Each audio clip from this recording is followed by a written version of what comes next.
अल्हम्दुलिल्लाह रब्बिल आलमीन। कसूर का इलाका खड़ियाँ खास में भारतीय जारियत के दौरान शहीद होने वाले पाक फौज के जवानों और मासूम शहरियों की गायबाना नमाज जनाजा अदा की गई। नमाज जनाजा में स्पीकर पंजाब असम्बली मलक मोहम्मद अहमद खान, वफाकी वजीर मुमलिकत मलक रशीद अहमद खान, रुकन सूबाई assembly Malik Saeed, senior civil फौजी अफसरान समेत शहरियों की कसीर तादाद शरीक हुई। इस मौका पर शुरका से खिताब करते हुए स्पीकर मलिक मोहम्मद अहमद खान का कहना था, अमन की ख्वाहिश को हमारी कमजोरी समझने वाले याद रखें कि हम अमन की ख्वाहिश रखते हैं। अगर इस ख्वाहिश पर किसी ने हमला किया तो इसके दांत खट्टे कर देंगे।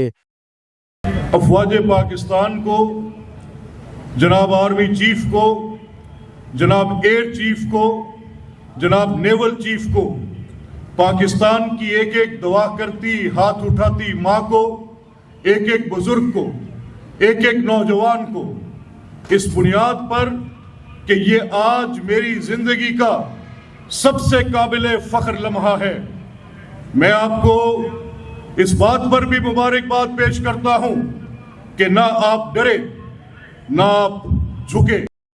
इस मौका पर शोहदा के दराजात की बुलंदी के लिए खसूसी दुआ की गई, जबकि फिजा पाकिस्तान और पाक फौज जिंदाबाद के नारों से गूंज उठी।